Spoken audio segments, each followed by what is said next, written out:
Hello, happy Valentine's Day, everyone. So, we just had our lunch slash dinner at Umbus. And now, we are in a joyride.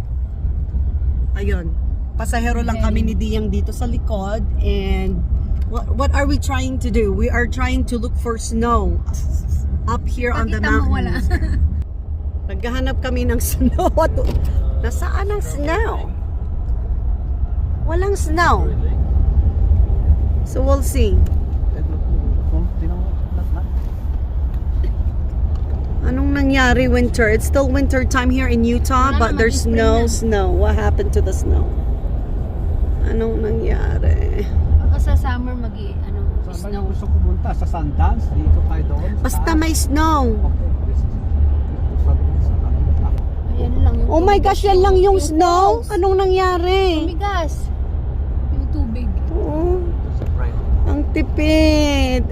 Everywhere in the US got some snow except for Utah.